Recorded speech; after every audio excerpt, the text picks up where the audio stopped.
What is the role of advisor in our life. एक मार्गदर्शक का, एक सलाहकार का हमारे जीवन में क्या इम्पोर्टेंस है।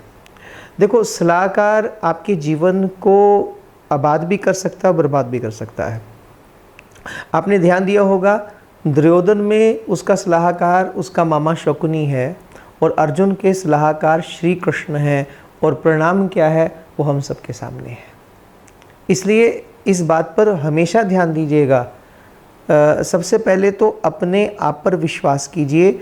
जीवन में कोई दुविधा आए या किसी संकट में आप हैं या धर्म संकट में हैं या आपको मार्ग ना मिल रहा हो, तो उस वक्त पहले शांति से बैठकर विचार कीजिए कि आपको किसके पास अगर ज़रूरत है तो मार्गदर्शन के लिए जाना चाहिए।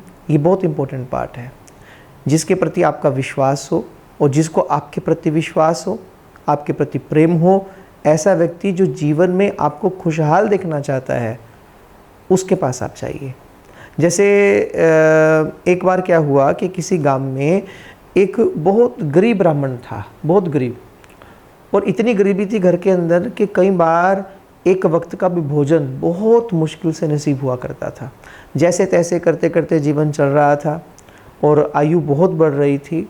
काफ़ी बड़ी आयु के बाद एक समय आया, मन का धीरज खोने लगा। अब वो टूट चुका था। ऐसे जीवन से अच्छा है, क्योंकि ध्यान दीजिए, माँ बाप भूखे सो जाएं, माँ बाप दुखी हों, वो अपने दुख को सहन कर सकते हैं, लेकिन घर में बच्चों को कोई कष्ट हो वो माँ बाप सहन नहीं कर पाते। खुद कितनी रातें भूखे सो सकते हैं, लेकिन अगर बच्चा भूखा सो जाए तो माँ पिता का हृदय कांप उठता है। नहीं सहा गया उस ब्राह्मण से, और कहते फिर एक ऐसी परिस्थिति आई जब उसने निश्चय किया कि ऐसे जीवन से मृत्यु भली है, और वो आत्महत्या के विचार करने से जंगल की ओर चला गया। कि लेकिन फिर भी मन में विचार था कि चलते चलते ही जीवन का अंत तो करना है, लेकिन ये शरीर किसी के काम आ जाए। जंगल में चलता हूँ, वहाँ पर जंगली पशु हैं, उनके काम ही शरीर आ जाएगा, कुछ परोपकार हो जाएगा। और चित्त उदास था, बहुत अधिक तनाव चेहरे पर था, और चला जा रहा था घने जंगल की ओर। चलते चलते कहते जंगल में एक शेर की गुफा थी। शेर भी कई दिनों से भूखा था, और भीतर से शेर ने सामने से देखा कोई व्यक्ति आ रहा है तो उसका संहार करेगा। नरसंहार करके उस शेर को आज भोजन से तृप्ति हो जाएगी। तो इधर से वो ब्राह्मण जा रहा था, दुखी, दीन, दरिद्रता चेहरे पर झलक रही थी, उदासी थी, बहुत अधिक दुख उसके चेहरे पर था। तो कहते जैसे ही शेर इस भावना से बाहर की ओर बढ़ने लगा कि आज मेरा शिकार आया है, तो शेर की गुफा पर बैठा था हंस। हंस ने रोका, बोले रुकिए महाराज, आखिर आप जंगल के राजा हैं और मैं देख रहा हूँ कि आप शिकार की भावना से उस व्यक्ति की ओर जा रहे हैं, लेकिन मैं आपको एक छोटी सी राय देना चाहता हूँ। ध्यान से उस व्यक्ति की ओर देखिए, उसके चेहरे को देखिए। उसके चेहरे से स्पष्ट दिखाई दे रहा है कि वो दुखी है। और आप कौन हैं? आप इस जंगल के महाराजा हैं, और महाराजा के पास कोई दीन दुखी आ रहा हो और महाराज अपने लोभ के लिए, अपने स्वार्थ के लिए उसका शिकार करे, ये आपको शोभा नहीं देती। आप राजा हैं, महाराजा हैं, आपको चाहिए अगर दुखी व्यक्ति आपके द्वार पर आ रहा है आप उसकी मदद करें।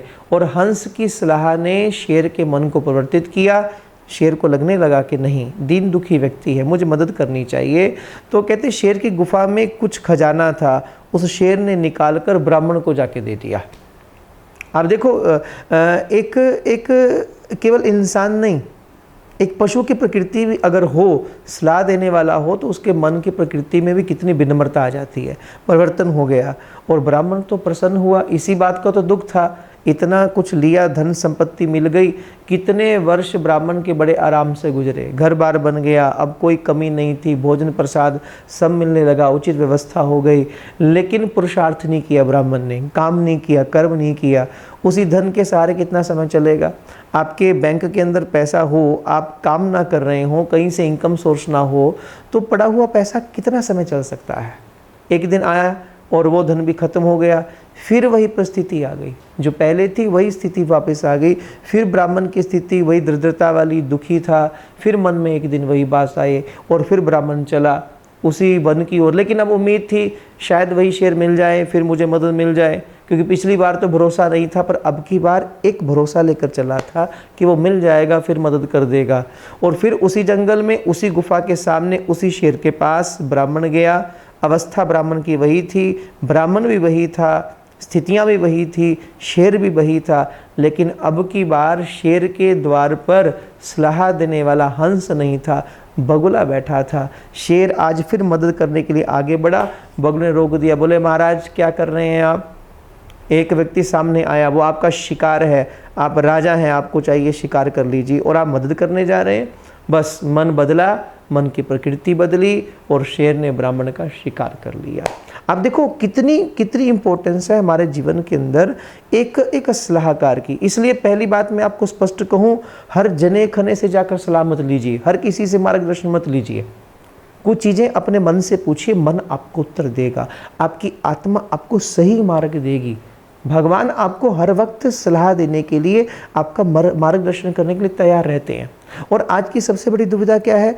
छोटा सा कष्ट होता है, छोटी सी दुविधा कोई आती है, छोटी सी परेशानी होती है, और परेशानी भी किसको कहे? किसी ने कुछ कह दिया, हमें सहन करने की शक्ति नहीं है, हमारे अंदर नेगेटिव थॉट्स आने लगे, मेरी वैल्यू नहीं, मेरी कीमत नहीं, मुझे कोई पूछता नहीं है, बस ये विचार हमारे मन को घेरते हैं। और उसमें फिर हम क्या करते हैं? उसी ऊहा पुहा में हम किसी ऐसे व्यक्ति से सलाह ले लेते हैं जो हमारे मन के बोझ को हल्का नहीं करता, बल्कि हमारे मन के बोझ को बढ़ा भी देता है और हमारे जीवन के अंदर दुविधाओं को उत्पन्न कर देता है। इसलिए बहुत किसी ऐसे व्यक्ति के पास, अगर मन करे सलाह का, तो किसी ऐसे व्यक्ति के पास जाइए जिस पर आपको भरोसा हो, वो आपके जीवन को बिगाड़ेगा नहीं, वो आपको उचित सलाह देगा। आप गलत हैं तो आपको गलत कहेगा, आप सही हैं तो आपको सही कहेगा, और जो आपको मिलाने वाला हो, आपकी प्रकृति को बदल देने वाला हो, ऐसे व्यक्ति के पास जाइए जो आपके जीवन को आबाद करने वाला हो।